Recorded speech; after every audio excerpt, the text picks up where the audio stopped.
Assalamualaikum warahmatullahi wabarakatuh. Halo Sogi, Sobat Agribisnis. Selamat datang di podcast SNT Agribisnis, Pertanian Sejahtera Petani Jaya. Dalam 30 menit ke depan, saya Octavian Cesarayang dari Agribisnis 2021 akan menemani kalian dalam ruang podcast Agribisnis Jaya yang dapat disaksikan melalui YouTube Imagricom. Pada podcast pertama ini kita kedatangan tamu spesial. Beliau adalah sosok wanita yang luar biasa, pemimpin yang hebat dan juga sangat menginspirasi. Beliau didatangkan untuk menginspirasi kita, menjawab segala pertanyaan yang ada di benak kita. Pada kesempatan hari ini topik pembahasan kita yaitu memperkenalkan jurusan agribisnis dan kaitan jurusan agribisnis dengan adanya pemindahan ibu kota negara.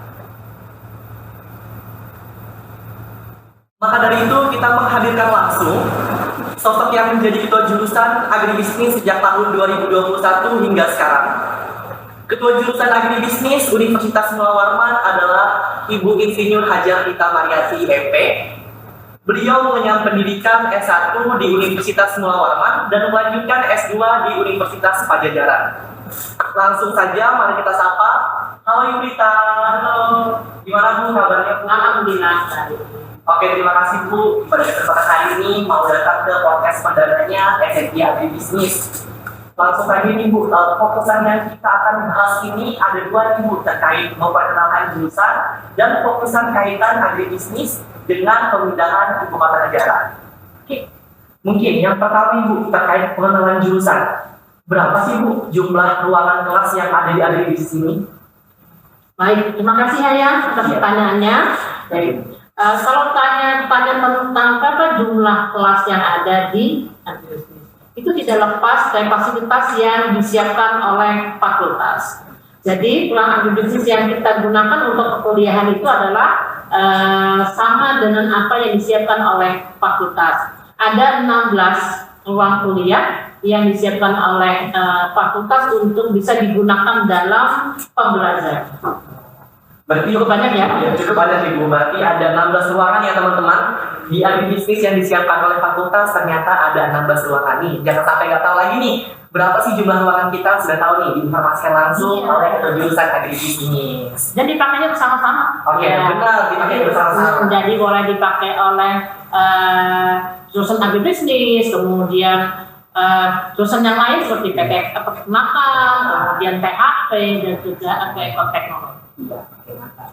Oke, itu tadi sudah disampaikan ya, ada 19 ruangan. Dan yang ini Bu, terkait pastinya di jurusan agribisnis ini ada yang namanya lab, gitu, yang digunakan oleh program masing-masing. Kalau di jurusan agribisnis sendiri Bu, ada berapa sih Bu jumlah laboratoriumnya? Ada dua, sebenarnya ada dua jurusan, ya, ada dua lab, yaitu lab IKPM dan lab manajemen agribisnis. Tapi dalam pembelajaran, ya, kita tidak hanya menggunakan lab yang ada di bawah jurusan, tapi juga didukung oleh sebenarnya ada 14 lab yang ada di fakultas ini, ya.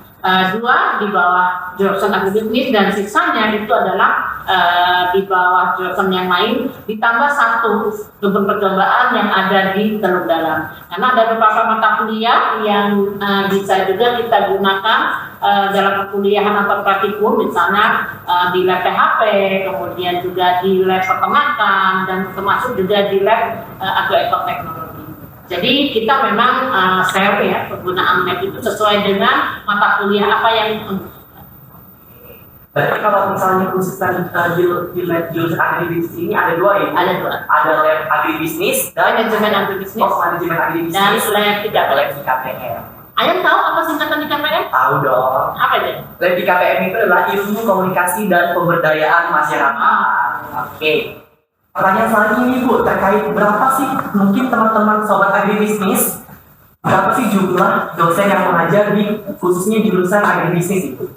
Baik, kalau jumlah dosen tetap di jurusan agribisnis ada 23, jadi ada 3 guru besar. Tapi tadi juga sama dengan lab. Dalam pembelajaran juga kita disupport oleh dosen-dosen yang akan ada mata kuliah MPK ya, kita kenal dengan mata kuliah misalnya Pancasila, bahasa Indonesia, kemudian lagi ilmu budaya, ilmu sosial budaya dan yang memang itu merupakan mata kuliah MPK yang diasuh oleh dosen sesuai dengan bidangnya. Jadi kalau bahasa Indonesia ya dosen FKIP ya, dan selanjutnya.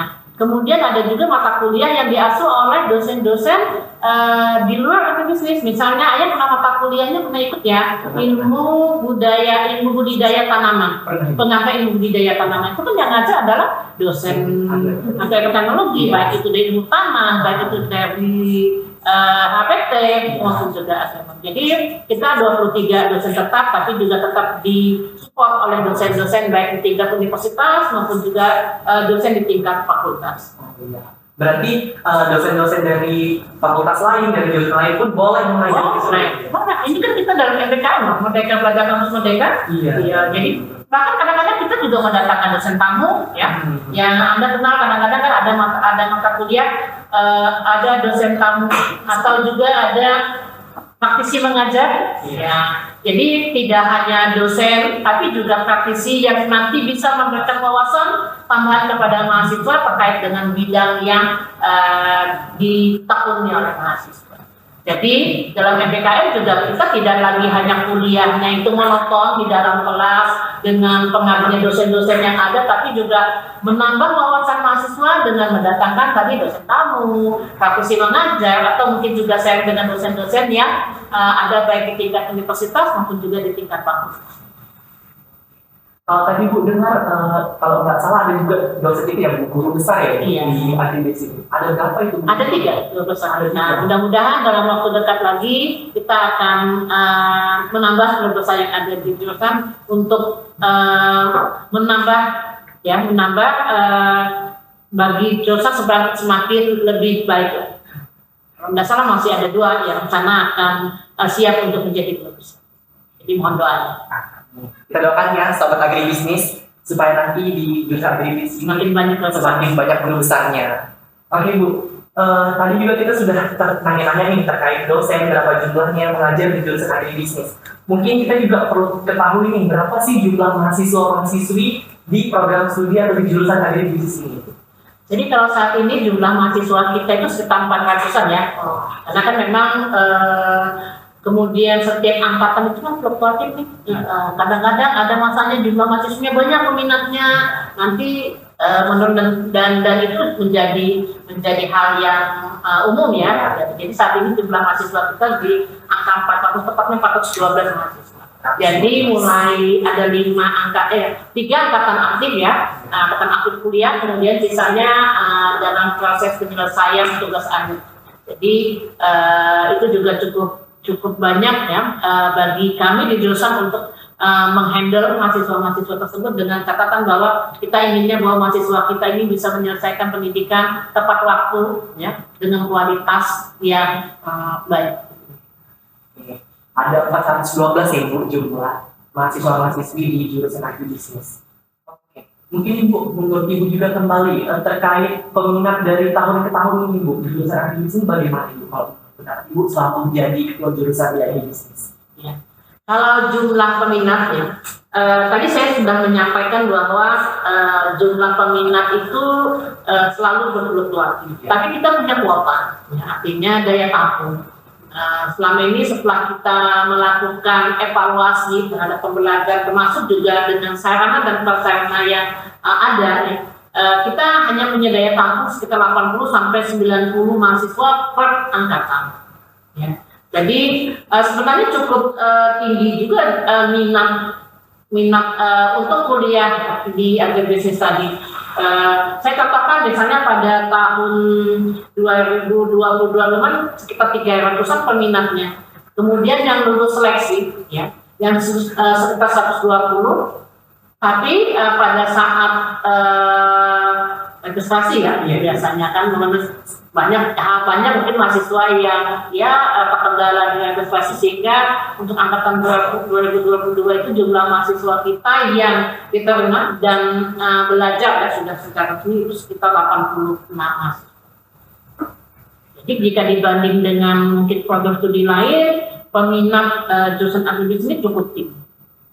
Karena kenapa? Karena tantangan dan peluang kedepannya itu sangat menjanjikan. Jadi tidak rugi ya ketika Anda kuliah di agribisnis, walaupun mungkin katanya agribisnis itu tidak murni ya ilmu pertanian. Ya, karena sebelah kaki dia ada di ilmu pertanian, tapi sebelah kakinya masih ada di ilmu ekonomi.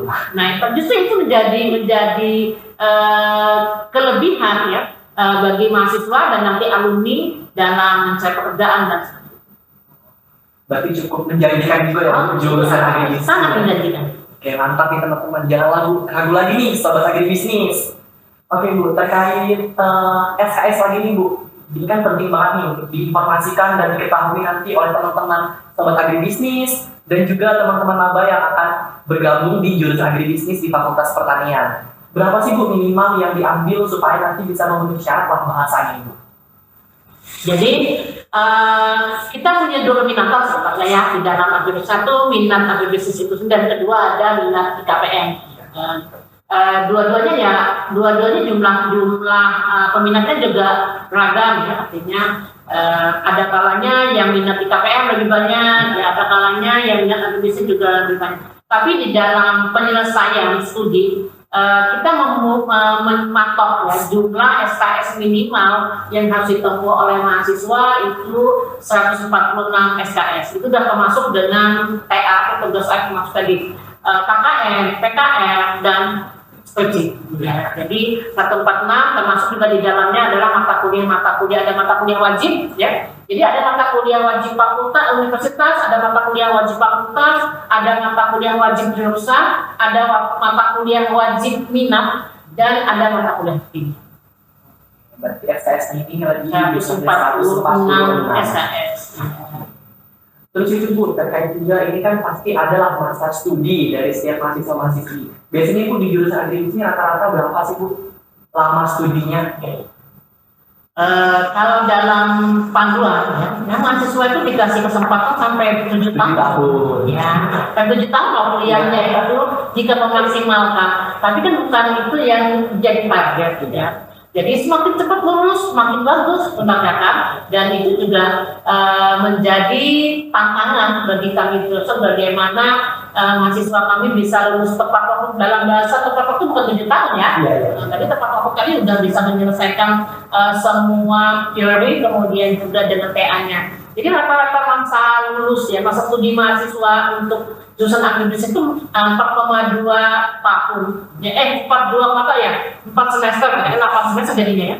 8 semester itu angkatan di 2020 sebelum ke bawahnya ya. Karena kenapa? Karena kita nanti punya kurikulum ya. Untuk anak adik-adik yang di 2022 nanti ada kurikulum EBKM. EBKM itu nanti lebih singkat lagi masa studinya. Nah, targetnya mungkin 3 tahun bisa selesai.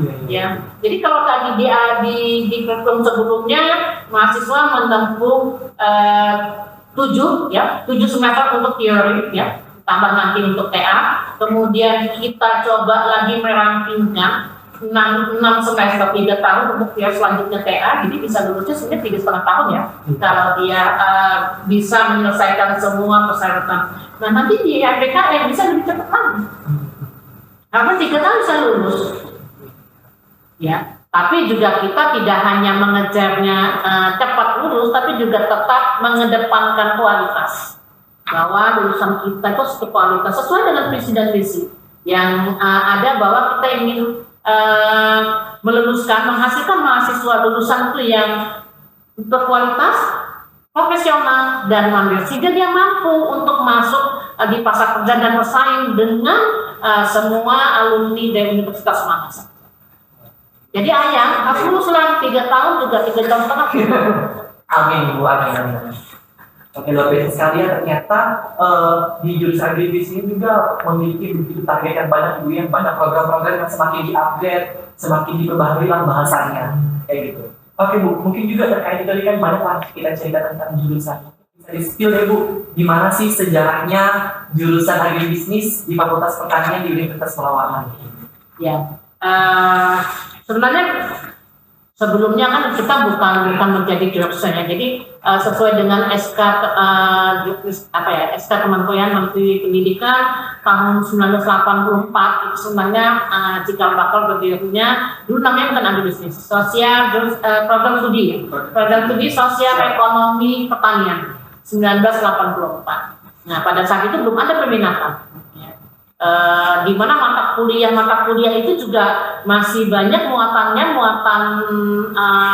artinya beban SKS-nya banyak ya, karena tadi dua bidang, muatan di bidang pertanian secara murni dan muatan di bidang ekonomi ya. Kemudian tahun 2008 pada saat itu pemerintah melalui kementerian mencoba untuk menyesuaikan sesuai dengan minat. Jadi tadi kalau dulu namanya sosial ekonomi pertanian, kemudian sempat juga berubah menjadi program studi ekonomi pertanian, kemudian tahun 2008 diubah nomenklaturnya menjadi program studi agribisnis. Nah pada saat itulah di tahun 2008 itu muncul dua peminatan. Ya, karena kalau di sosial ekonomi pertanian mata kuliahnya juga kan ada mata kuliah tadi yang seperti ilmu penyuluhan, ilmu komunikasi ya, yang jadinya nanti bebannya kan terlalu banyak.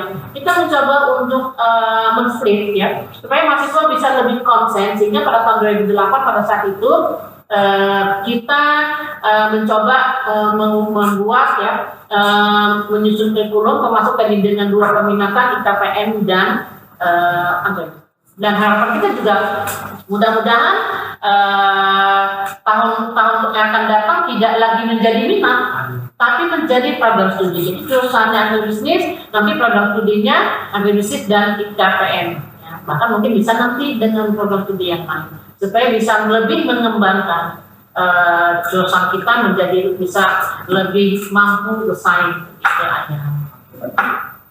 Terkait itu juga Bu, ini kan pastinya Ibu tadi juga di awal juga ada menyinggung sedikit lah terkait visi dan misi Bu. Mungkin bisa kita katakan Ibu, apa sih visi misi dari jurusan agribisnis kita ini?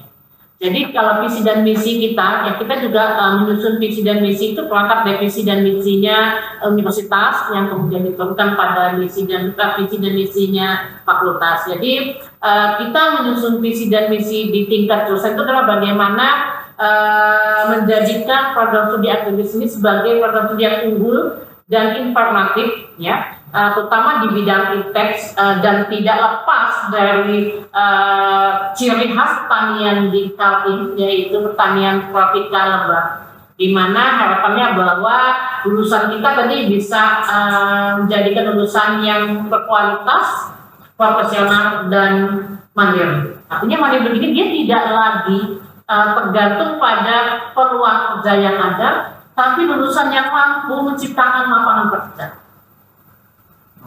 Ya, nah, jadi memang betul-betul kita mencoba untuk menyiapkan lulusan kita yang mampu menciptakan lapangan pekerjaan, tidak buat dia saja, tapi juga buat masyarakat. Mantap ya, ya? Mantap sekali Bu. Berarti kalau dari visi misi kita dari ini Bu, pasti ada juga target kan? Iya. Mungkin Bu, selain dari visi misi yang sudah Ibu sampaikan tadi, yang sudah Ibu jelaskan juga, apa nih Bu target dari jurusan kita nih untuk mahasiswa, untuk mungkin juga lebih luas lagi untuk Nusantara mungkin bisa disampaikan Ibu? Target, ya kita punya bagaimanapun juga ada namanya akreditasi. Saat ini kan kita memang posisi akreditasinya B ya. Target kita tahun depan kita sudah pada akreditasi sangat baik. Ya, sangat baik itu A. Kemudian 2 tahun ke depan kita mudah-mudahan bisa sampai pada akreditasi internasional. Jadi mudah-mudahan kesiapan jurusan termasuk di dalamnya sumber daya manusianya, ya, dosen, atlet, kemudian juga mahasiswa itu mendukung untuk target kita mencapai pada akreditasi internasional. Karena itu sudah menjadi tuntutan. Ya, tidak bisa kita hanya pada akreditasi saat ini yang ada, tapi kita maju untuk mencapai supaya mampu bersaing pada dengan alumni atau juga universitas. Berarti sekarang jurusan lebih gencar-gencar ini ya, mau persiapan untuk menargetkan atau mencapai akreditasi internasional, bahkan internasional. Ya mungkin kan juga kita juga sempat membahas Ibu terkait kurikulum tadi Bu, terkait kurikulum Merdeka. Nah, menurut Ibu ini apa sih perbedaan sekarang yang setelah kurikulum merdeka yang muncul dan kurikulum yang sebelumnya itu gimana sih? Jadi sampai saat ini juga kita masih ada 3 kurikulum sebenarnya yang masih kita terapkan dalam proses pembelajaran. Ada kurikulum 2017 ya, KKMI. Ada kurikulum 2018 dan yang kemarin tahun 2022 kita terapkan adalah MBK. Karena memang sesuai dengan arahan Menteri Pendidikan bahwa dalam perkuliahan tidak hanya di tingkat kuliah tapi juga di tingkat sekolah dasar dan selanjutnya juga semua sudah menerapkan kurikulum merdeka. Merdeka belajar kampus merdeka kalau kita ya. Jadi bagaimana kita memberi kesempatan kepada mahasiswa, tadi yang seperti saya katakan bahwa tidak hanya mahasiswa itu duduk manis kuliah di kampusnya ya, yang notabene mungkin juga keterbatasan ya pengetahuan wawasan dan lain-lain, tapi juga menuntut mahasiswa yuk dalam MBKM yuk belajarnya di prodi tetangga, yuk belajarnya di universitas tetangga, bahkan mungkin juga di negara tetangga ya. Dan itu sudah difasilitasi, jadi mahasiswa boleh nanti yang jelas pada saat kurikulum ini ya MBKM mahasiswa memang wajib untuk menyelesaikan ada 4 semester ya, mata kuliah wajib yang harus diselesaikannya. Jadi ada 2 semester selanjutnya, jadi 1, 2, 3, 4, 5 itu adalah mata kuliah yang semester wajib diselesaikan dengan mata kuliah wajib tadi, baik mata kuliah wajib universitas, fakultas ataupun juga jurusan. Di semester 5 dan 6 mahasiswa monggo ke MPKM, mau magang di industri boleh, mau magang di lembaga yang sesuai dengan bidang ilmu boleh, kemudian mau kuliahnya tadi di lintas jurusan boleh, mau kuliahnya di lintas fakultas boleh, bahkan tadi mau kuliahnya di lintas universitas boleh. Mungkin tadi waktu daftarnya nggak keterima nih kuliah di IPB misalnya kan, padahal pengennya kuliah pertanian tapi di IPB nggak lolos. Di kesempatan MBK ini kasih waktu loh, kesempatan bagi mahasiswa untuk kuliah di sana. Karena memang kita sudah punya kerjasama dengan banyak universitas ya, untuk mahasiswa bisa kuliah di sana. Saya semester 5 mau kuliah di UGM, monggo silakan daftar. Ya, karena MBKM juga ada MBKM yang memang didanai oleh pemerintah melalui kementerian, ada juga MBKM yang swadana. Monggo saya mau kuliahnya di IPB, monggo saya maunya di UGM, monggo ya. Jadi boleh. Ya boleh sekali, jadi itu kesempatan bagi mahasiswa. Jadi jangan berkecil hati, saya nggak keterima cuma di UGM, temannya cuma di Fakultas Pertanian, nanti di MBKM ini boleh. Semester 5, 6 ada dua kesempatan. Jadi memang MBKM itu setiap mengambil MBKM itu memang maksimal 20 SKS dan maksimalnya satu angkatan dalam dia maksimalnya mengambil 40 SKS. Jadi 2 semester jadi 40 SKS.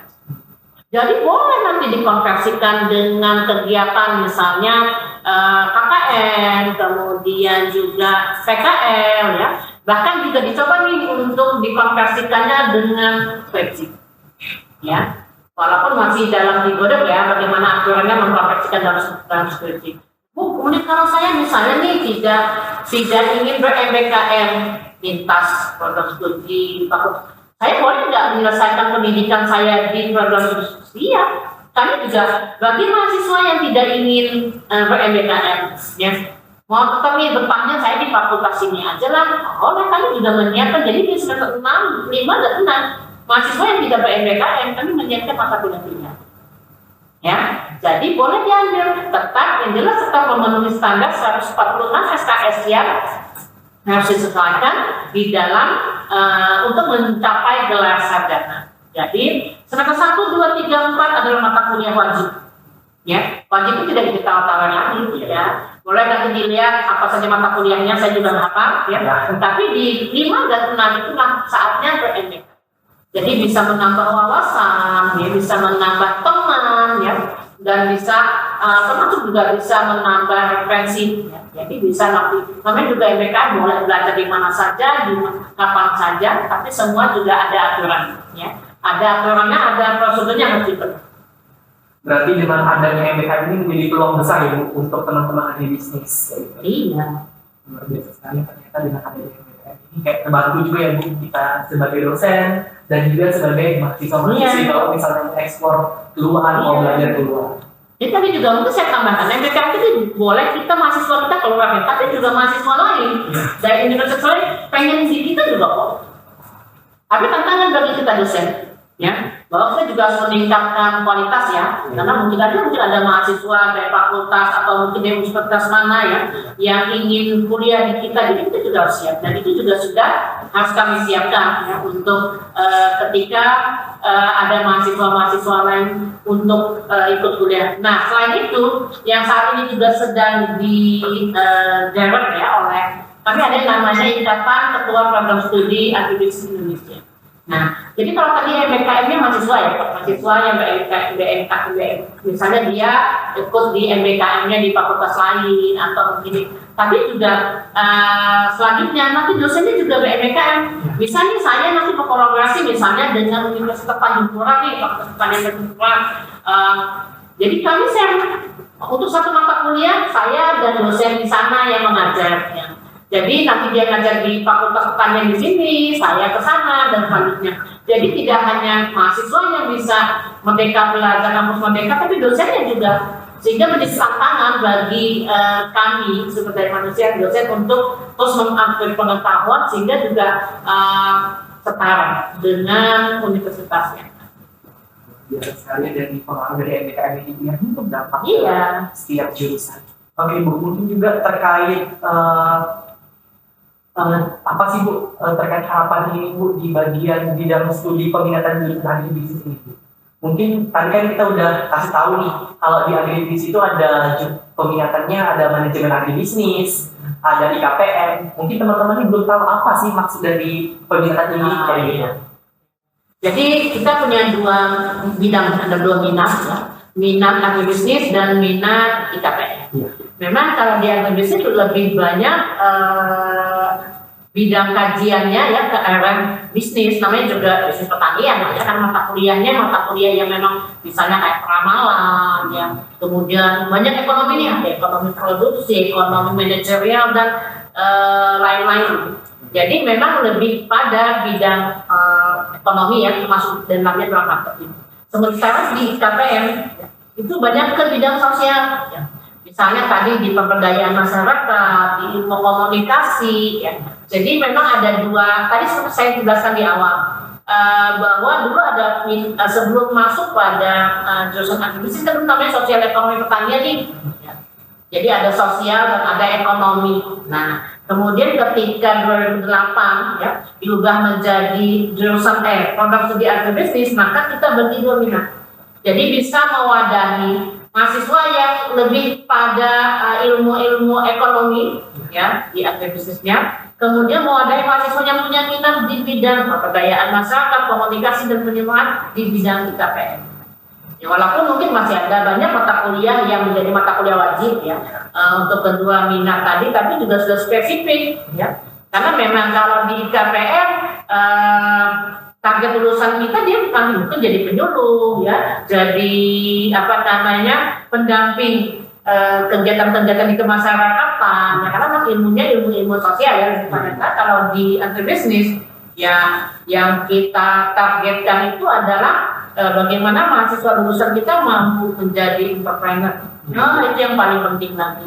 Mau jadi konsultan, mau jadi entrepreneur, mau jadi termasuk juga di